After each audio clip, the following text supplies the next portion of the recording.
Senta. Bons estudos.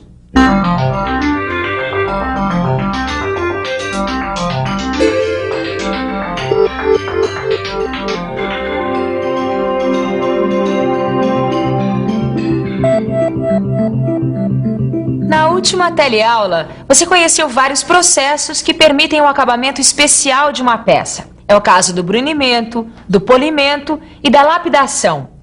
Hoje você vai conhecer mais 2 processos para o perfeito acabamento de uma peça. Na teleaula de hoje, você vai conhecer o superacabamento e a rodagem. Vai aprender como dar acabamento em uma peça com cada um desses processos.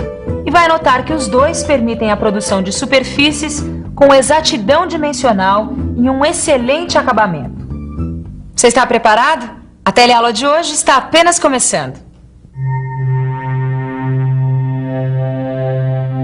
Ô, mestre, essas peças aqui, elas estão com um acabamento super bom, né? Passaram por lapidação. Tem aí peças que passaram por lapidação, como essas que você está vendo. Esta aqui passou por brunimento. Esta aqui por polimento. Peraí, essa história de superacabamento, eu não estou por dentro desse processo. A gente aqui não trabalha com máquina de superacabamento. Algumas empresas utilizam esse processo para corrigir alguns defeitos que algumas peças apresentam. Pera, mas que tipo de defeito? Por exemplo, riscos e estrias na superfície causados por grãos abrasivos. Existem também outros tipos de defeitos, como formação de facetas, que as vibrações das máquinas podem causar na superfície de uma peça. Eu estou curioso para conhecer uma máquina de superacabamento. Olha aí, essa é a máquina que faz o superacabamento. A operação de superacabamento corrige os defeitos da superfície da peça. É isso mesmo? Corrige sim. O que acontece é que nessa operação são usadas ferramentas como pedras ou blocos abrasivos. Essas ferramentas atuam na superfície da peça, eliminando imperfeições como riscos, estrias e facetas. O que são facetas? Facetas são microfaces que se formam na superfície da peça durante a retificação. Elas podem ser provocadas por folga no eixo ou pelo desbalanceamento do rebolo. E outros fatores também podem comprometer o acabamento de uma peça. Mau estado do mecanismo de movimentação da mesa, rebolo muito duro ou de granulação muito fina. Uma superfície superacabada deve ter o aspecto de um espelho fosco, desse modo aqui. Puxa vida, hein? E o superacabamento é feito aqui dentro. Mas qual é a diferença entre superacabamento e retificação? Ah, existem muitas diferenças. Veja esta medição do estado da superfície representada nestes gráficos. No gráfico 1, você tem uma superfície que sofreu uma retificação de desbaste. Veja a profundidade das estrias em relação ao gráfico 2, que representa uma peça que sofreu uma retificação de acabamento. Veja agora estes gráficos representando superfícies que passaram pelo superacabamento. No gráfico 3, que é um superacabamento de desbaste, já dá para notar que as estrias são menos profundas que na retificação de acabamento. E no gráfico 4, que representa um superacabamento de acabamento, a superfície é quase igualada de modo integral. Olha essas figuras aqui. Elas mostram 2 superfícies em contato. Na figura A, você vê 2 superfícies retificadas. E na figura B, você vê 2 superfícies superacabadas. Como você viu, o superacabamento permite uma superfície sem estrias, sem saliências, ou seja, ele corrige os defeitos da peça. No seu livro de estudos, você vai encontrar mais detalhes sobre a diferença entre os processos de retificação e superacabamento. Mas você deve estar se perguntando como é feita uma operação de superacabamento, não é? Então vamos ver de perto esse processo. Na operação de superacabamento, o movimento de corte é efetuado pela pedra abrasiva. A pedra abrasiva é colocada em posição sobre a peça com pressão constante de 1 a 5 kgf por centímetro quadrado. Isso depois de ter sido perfilada por uma ferramenta diamantada. A partir daí, inicia-se a operação, que pode ocorrer de 2 modos. Primeiro, com a peça sendo deslocada ao longo da pedra abrasiva, como acontece na fabricação de rolos para rolamentos, que é lapidação externa. Segundo, com a peça girando e a pedra internamente oscilando, que é a lapidação interna. Mas a operação de superacabamento também pode ocorrer com a peça girando a uma velocidade de corte de 20 metros por minuto e a pedra abrasiva vibrando ao longo da geratriz do cilindro que está sendo submetido ao superacabamento. Outra coisa importante nesse processo é a lubrificação. Tanto a peça quanto a pedra abrasiva devem ser lubrificadas com uma mistura de 80% de querosene e 20% de óleo. Mas também podem ser utilizados fluidos de corte encontrados comercialmente.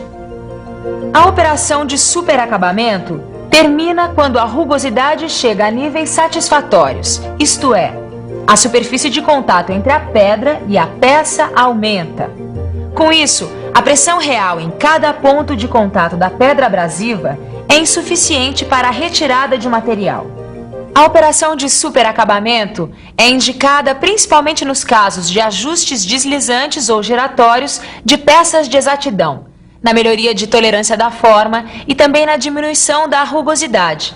Para isso, utiliza grãos abrasivos ultrafinos na faixa de 600 a 1.200. Também é importante ter em conta que uma operação de superacabamento deve ser controlada antes, durante e depois. Antes, para verificar na peça a correção geométrica das superfícies a usinar. Durante, para verificar o desenvolvimento normal da ação do abrasivo, que deve ter a duração regulada segundo os limites de tolerância determinados. E depois, para verificar na peça as características obtidas. Mas será que é possível fazer superacabamento em séries pequenas de peças? É claro que é possível, só que para isso é preciso utilizar um dispositivo especial, como esse que você vai ver a seguir e que pode ser adaptado a um torno. Veja como fica esta adaptação quando vista de frente. Repare bem na posição da peça, da pedra abrasiva e do porta-pedra. Veja também como fica o dispositivo quando visto pela esquerda e por cima. Com essa adaptação, é possível aplicar o superacabamento em outros tipos de peças, como eixos de comandos ou virabrequins. Mas existem também outros tipos de máquinas de superacabamento usadas para o acabamento de superfícies cilíndricas externas sem centro, de superfícies planas e de superfícies cilíndricas internas. Quer dizer, então, que o superacabamento corrige defeitos da retificação. Agora, e essa história de rodagem? Eu não conheço muito bem essa operação. A operação de rodagem ela serve para melhorar a exatidão dimensional de uma peça, o seu acabamento superficial e as tolerâncias de forma e posição de uma superfície retificada. Sabe onde é muito usado esse tipo de operação? Não. No acabamento do fio de esquadro de luz, em réguas de luz, na vedação de válvulas e suas sedes, no acabamento do contato de micrômetros. Peraí, mas esse processo ele é manual? Pode ser manual e pode ser feito em máquina, dependendo do caso. Agora, nos dois casos, você pode executar esse trabalho em superfícies cilíndricas internas, como é esse caso. Superfícies cilíndricas externas, como é esse caso. E superfícies planas externas, como é este caso aqui. Tudo bem, mas a gente deve usar algum tipo de abrasivo nessas operações. Isso mesmo. Só que no processo de rodagem, o abrasivo se apresenta em forma de pó. Eu queria conhecer um pouco mais de perto esse assunto. E você?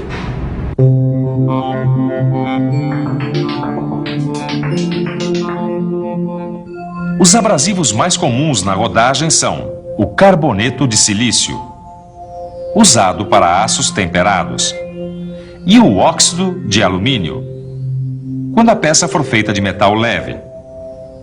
Com a ajuda de água, querosene ou óleo, este pó é transformado em pasta abrasiva que será utilizada na rodagem.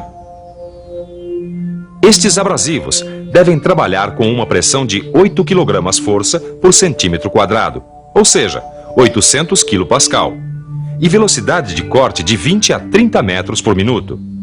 E a escolha da granulação dos abrasivos vai depender do acabamento que se quer obter.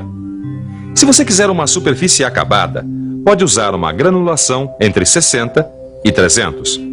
No entanto, se a exigência do trabalho for uma superfície perfeita, espelhada ou lapidada, use uma granulação acima de 400. Granulações mais finas, acima de 800, também podem ser utilizadas com métodos adequados. Enquanto na operação de superacabamento, a retirada de sobremetal varia de 1/1000 de milímetro a 1/100 de milímetro. Na rodagem, essa variação pode ir de 1/100 de milímetro até 2/10 de milímetro. Mas o mais comum são pequenas retiradas de 1/100 de milímetro até 4/100 de milímetro. Até aqui você teve muitas noções sobre o processo de rodagem. Agora, chegou a hora de ver como é realizada a operação de rodagem de uma superfície plana com máquina. No seu livro de estudos, você também vai encontrar detalhes da mesma operação feita manualmente. Você vai ver um exemplo de como fazer a rodagem das pontas de contato de um micrômetro, como este aqui. O objetivo da operação vai ser tornar planas, paralelas e com baixa rugosidade as superfícies de contato do micrômetro. Para realizar a operação, você vai precisar de um micrômetro para lapidar, limpo e ajustado. 2 discos de lapidação, abrasivo em pasta, plano óptico para controle de planeza, rugosímetro, benzina, algodão, pano e querosene, rolete cônico. Para realizar a operação, você deve obedecer aos seguintes passos. Fixe o micrômetro na lapidadora pela ponta móvel. Anote o valor da abertura, pois você vai precisar dela nas fixações posteriores. Neste caso, a abertura utilizada é de 10 milímetros. Em seguida, limpe o disco com querosene. Coloque a pasta abrasiva na superfície do disco, espalhe-a com o rolete cônico. Regule a mesa onde está fixado o micrômetro, de forma que a face do contato que vai ser rodada fique paralela à face do disco. A primeira face a ser rodada tanto pode ser a fixa quanto a móvel. Com tudo preparado, inicie a rodagem propriamente dita. Repare que na rodagem por máquina, a peça permanece parada enquanto os abrasivos entram em movimento. Troque o disco de lapidação. Utilize disco para abrasivo de 1 a 2 microns. Controle a superfície obtida observando a planeza, o paralelismo e a perpendicularidade das faces. Se for necessário, repita a operação de rodagem, seguindo os mesmos passos, até que o resultado seja satisfatório. Como você viu, não é uma operação difícil, mas depende de dedicação e prática para se chegar a bons resultados. Exatamente. O melhor agora é a gente dar uma boa revisada em todas as informações que a gente viu. E atenção, se liga aí que é hora da revisão. Na teleaula de hoje você conheceu 2 novas operações destinadas ao acabamento na superfície das peças. A primeira delas é chamada de superacabamento. Ela é destinada a peças com defeitos de retificação. Viu quais são os passos necessários para a operação de superacabamento e os casos em que ela se faz necessária. Constatou também que o superacabamento pode ser feito em séries de peças pequenas, adaptando-se um dispositivo especial ao torno. Depois aprendeu sobre uma outra operação, a rodagem. Conheceu quais são os tipos de abrasivos utilizados nesta operação. E, finalmente, acompanhou uma rodagem por máquina de uma superfície plana. Agora você deve completar o estudo dessas operações lendo com atenção o seu livro, onde você vai encontrar detalhes importantes sobre a operação manual de rodagem. Até a próxima teleaula.